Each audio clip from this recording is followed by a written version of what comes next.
Trump has basically Stockholm syndrome, where people that are held captive start believing they're abusers.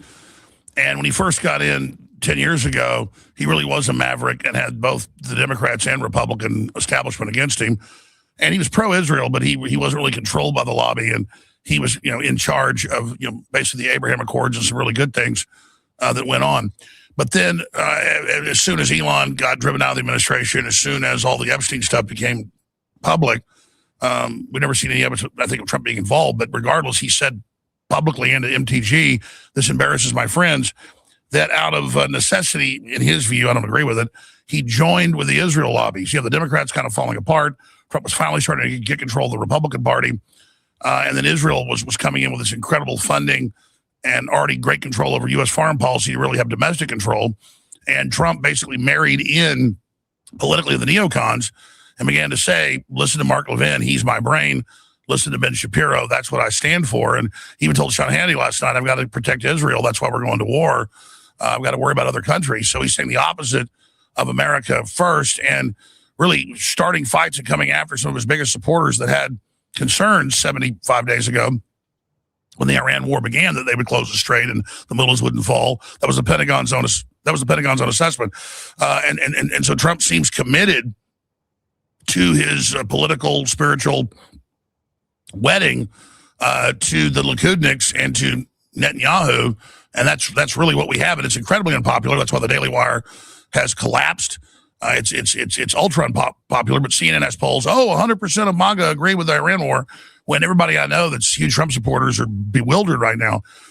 So I don't think I know that, not just with Epstein, but overall, when he gets out of office, Trump intends to, he's already said, pardon the entire administration retroactively, like Biden did for the first time, and that he then believes the powerful Israel lobby that has so much media control and corporate control in America will be able to protect him. So Trump is not just making a deal, I think, out of fear, but a deal out of power to continue on his power and kind of have a rearguard action once he's out of office by basically putting the Israel lobby in charge domestically of the United States. So this is really a hostile takeover of the United States by Israel, and everybody knows that I've never been the guy with a hard-on for Israel, saying Israel ran everything or had all this power. They were always one of the top lobbies, controlled our foreign policy in the Middle East, and we're certainly jockeying for control. But at this point, Communist China has less control over agents and spies of influence in the U.S. than Israel does. Israel now is under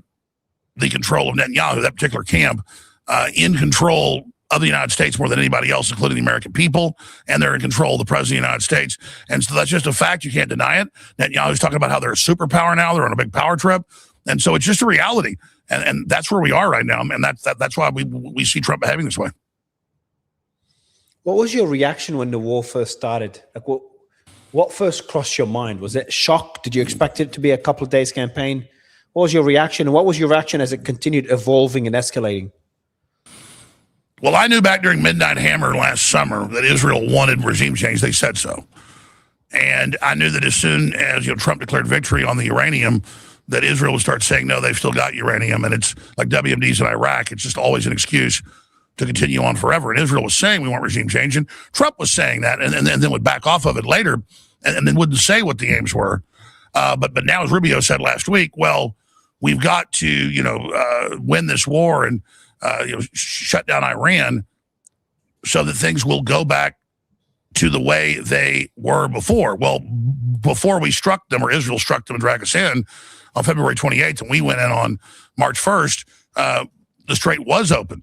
And Iran had passed a law after Midnight Hammer last June, July, that their parliament had, that if we struck them in any meaningful way, that they would close the strait, which all the analysts said they have the full power to do. They can continue to keep it closed. So the Pentagon told Trump, don't do this. The missiles won't fall. 92% chance, people can look this up, that they don't fall and that they close the Strait of Hormuz, and then it'll then derail the world recovery and the rest of it. So at one level, Israel wants to take out Iran, and now they're saying Turkey and Lebanon for their Greater Israel project. They're being very transparent now because they're feeling so haughty, or I guess you could say a lot of chutzpah. But bigger than that is BlackRock and the globalists. They've been openly saying this is COVID 2.0.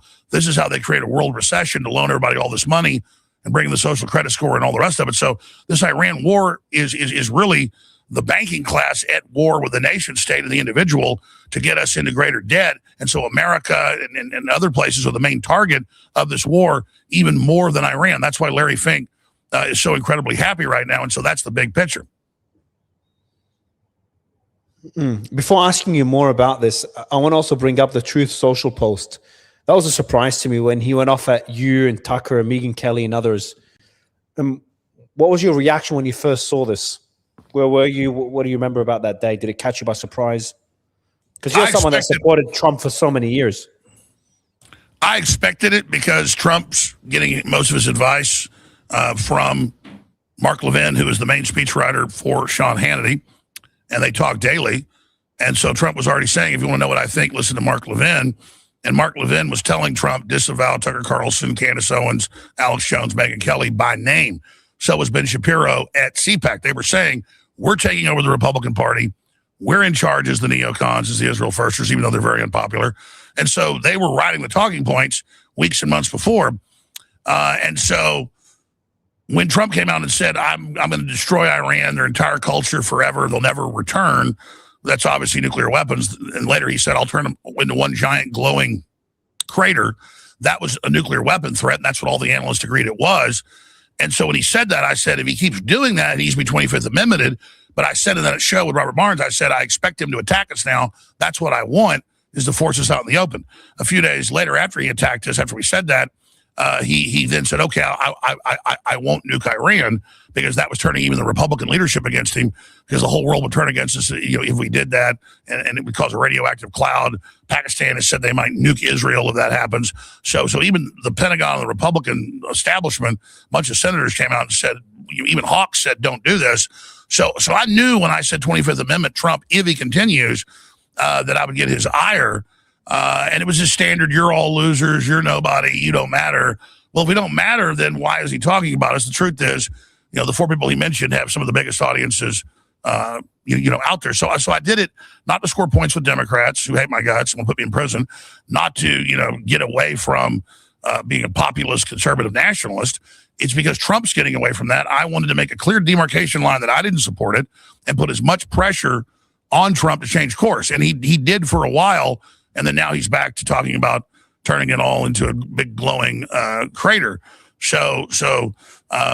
But I wasn't shocked right before this war started. I knew what was happening last summer with Midnight Hammer. That was the camel's nose of the Tim Flap.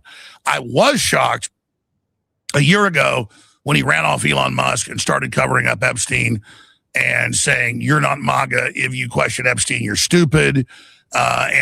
Crooks acted alone in Butler, and seeing Bongino and Patel and all of them do 180s on what they said and done.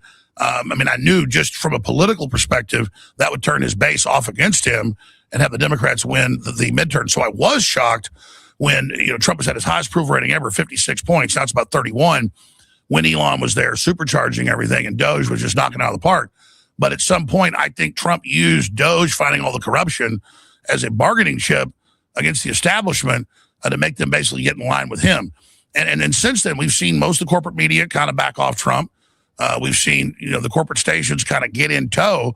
Trump didn't understand how the deep state worked. He didn't understand the Cold War laws, where a president can really control the corporate media. I thought when I was educating him back 10 years ago, 9 years ago, 8 years ago, about the different laws and things that were in place and what Obama had funded in the Countering Foreign Disinformation Propaganda Act, and the last law he signed, the Defense Authorization Act 2017, that when I explained to Trump all these emergency powers that were actually in place and operative, and that he had to take control of the emergency powers to turn them off, that he would then just turn around and learn about that power and actually use that power. And that's why he's preparing a whole string of national emergencies on the economy, elections, and more right now. White House lawyers have confirmed to me.